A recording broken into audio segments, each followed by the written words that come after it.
Welcome back to our channel Stories Calling। आज की कहानी शिवराम चक्रवर्ती के भूत से भी अद्भुत।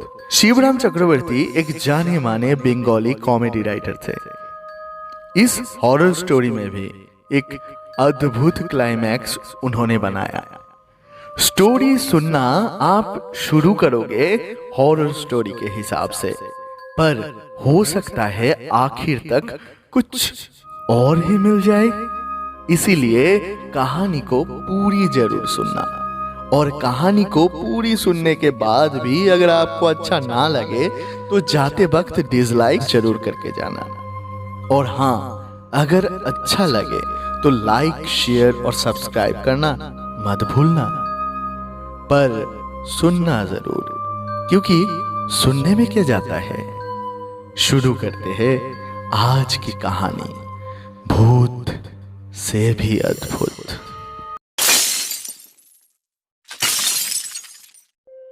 सच में भूत नाम की कोई चीज है क्या? अगर है तो उन्होंने आज तक मुझे कभी दिखाई नहीं दिया। इसीलिए मैं उनके बहुत बहुत आभारी हूँ। कृपया करके दर्शन देते भी तो मैं खड़े खड़े उसे देख पाता या नहीं, ये निश्चित रूप से नहीं कह सकता। भूतों के बारे में मुझे कोई दिलचस्पी नहीं है। वैसे ही मेरा हार्ट बहुत वीक है, और सुना है वो काफी विकेट होते हैं। अब भूत है या नहीं है ये तो नहीं कह सकता, लेकिन एक बार एक अद्भुत सा कुछ मैंने देखा जरूर था। रांची में नहीं, पागल खाने में नहीं, रांची के रास्ते में। अब क्या देखा था, कैसे देखा था, ये कहानी ही आज आपको सुनाएंगे। मुझे एक साइकिल मिला था और साइकिल लेके हुड्रू की तरफ निकल पड़ा था, लेकिन 5-7 मील जाते ही एक टायर से हवा निकल गई। रास्ते में दूर दूर तक एक भी इंसान नहीं था, और रास्ता भी जंगल के बीच से निकलते हैं। आगे और 5 मील चल सकते तो गांव देखने को मिलता, लेकिन अगर साइकिल कंधे पे उठा के जाना पड़ा फिर तो हो गया। और साइकिल छोड़ के पैदल भी जा पाऊंगा या नहीं, काफी संदेह था। अंधेरा होने को है। मैं बस खड़ा होके सोच ही रहा था कि करूं भी तो क्या करूं। आखिर में पैदल ही जाना पड़ेगा क्या? वो भी ऐसे जंगल के बीच वाले रास्ते से। आधे घंटे से मेरे दिमाग में यही सवाल बार बार चल रहा था, और फिर इस सवाल का मैंने ही जवाब दिया, बिल्कुल नहीं, जान रहते हुए पैदल नहीं। वैसे भी इस जगह में और ऐसी स्थिति में कब तक जान बचेगा, ये एक बड़ा सवाल था।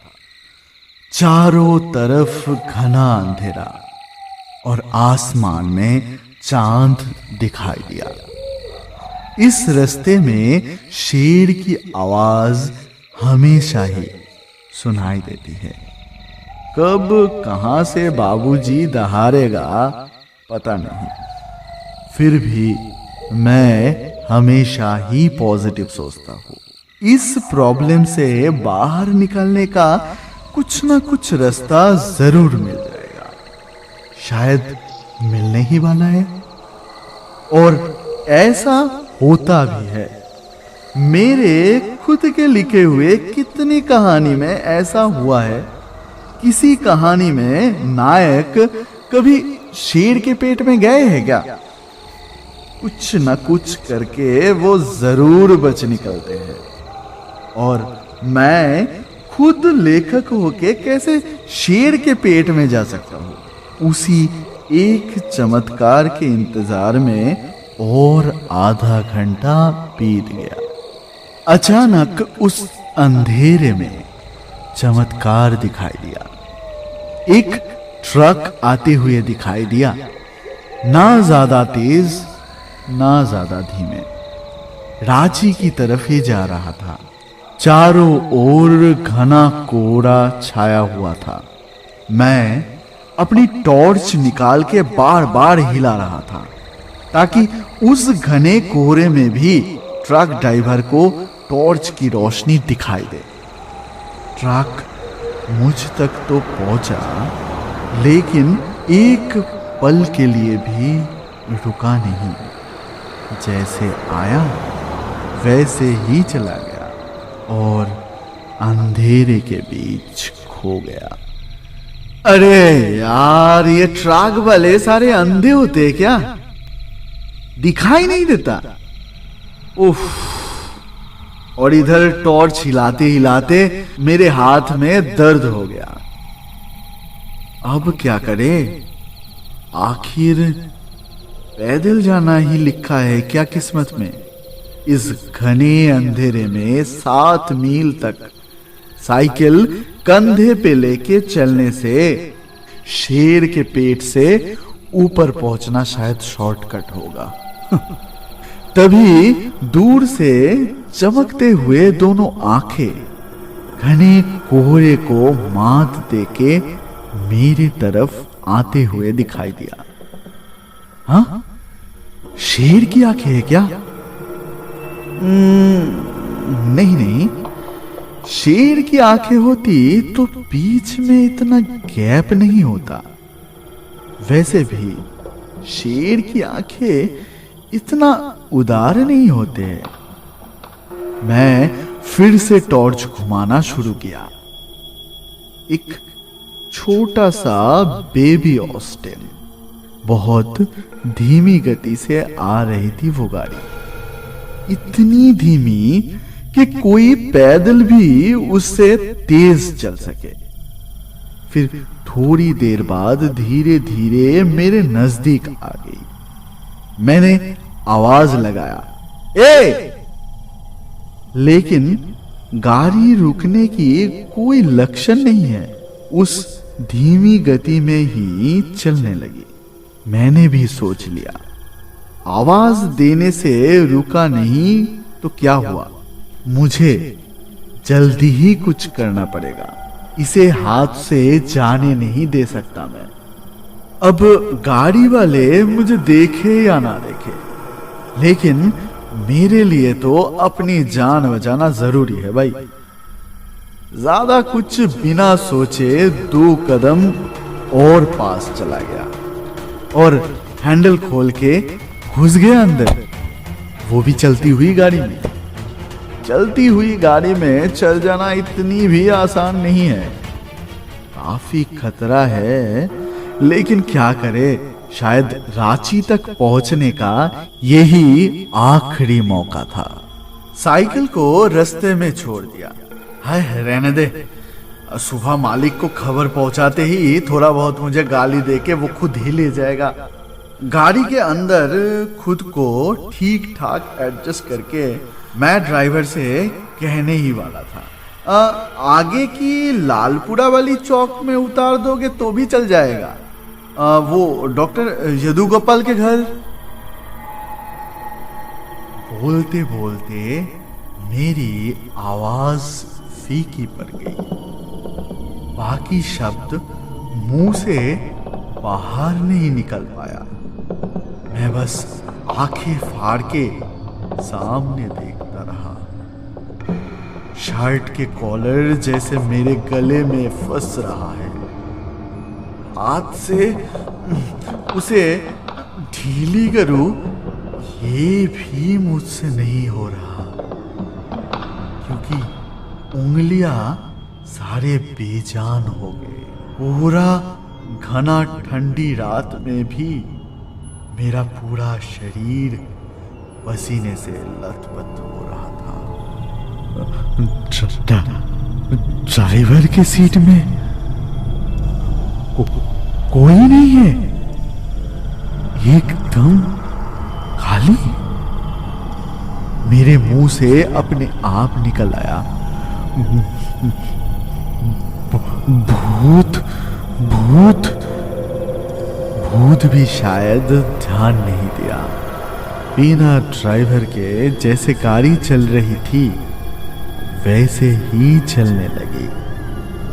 एक पल में सोचा उतर जाओ गाड़ी से, लेकिन फिर जब पूरा रास्ता पैदल जाने के बारे में सोचा तो लगा यार भूत के साथ चलना इससे आसान होगा।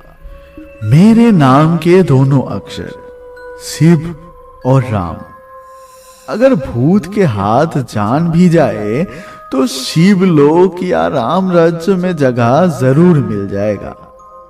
फिर भी ऐसे अद्भुत स्थिति का सामना करना पड़ेगा ये कभी नहीं सोचा था।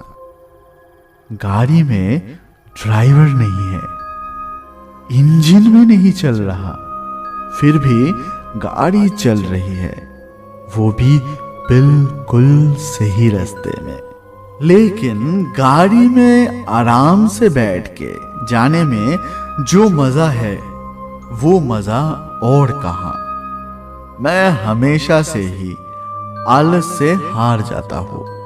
इस बार भी हार के भूतिया गाड़ी से समझौता कर लिया। 2-3 घंटे चल के गाड़ी एक लेवल क्रॉसिंग के सामने आ पहुंचा। क्रॉसिंग के गेट पार करके जब एकदम लाइन के सामने आ पहुंचा तब मुझे होश आया, वो भी ट्रेन की आवाज से। अप या डाउन जो भी हो बस आ ही गया। इंजन के लाइट भी नजदीक दिखाई दे रही है। बिना किराए इतने दूर तक आया, इसीलिए भूत मुझे भी अपने टीम में शामिल करना चाहते हैं क्या? सुनसान रात की खामोशियां तोड़ के ट्रेन आ गई है। अभी इसी वक्त इस गाड़ी से उतरना होगा। दरवाजे के हैंडल कहां है? नहीं, और एक पल भी इसके अंदर नहीं रह सकता मैं। एक पल भी यहां रुका तो जैसे तैसे मैं दरवाजा खोल के नीचे उतरा, और जैसे ही मैं गाड़ी से नीचे उतरा तभी मेरी गाड़ी भी रुक गई। साथ ही साथ ट्रेन भी बिल्कुल नाक के सामने से निकल गई।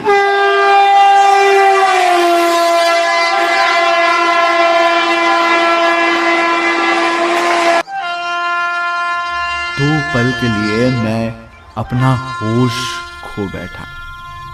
ट्रेन निकल जाने के बाद धीरे धीरे मैं अपने होश में आया और आंखें खोल के खुद को जीवित आविष्कार किया, और गाड़ी भी बिल्कुल सही सलामत खड़ी है ठीक मेरे सामने।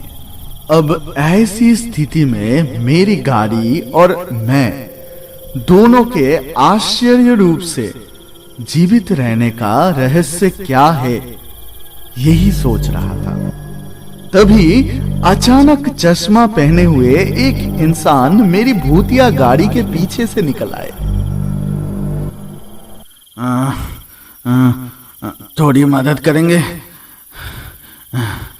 कृपया करके मेरे गाड़ी को जरा पीछे से धक्का देंगे तो बड़ी मदद हो जाएंगी। बाप रे, 8 मील दूर से गाड़ी की इंजन बिगड़ी, वहीं से अकेले धक्का मार मार के इतनी दूर तक पहुंच पाया, और नहीं हो रहा। एक भी इंसान नहीं मिला जो मेरे साथ गाड़ी को थोड़ा बहुत धक्का लगाए, बस थोड़ा सा।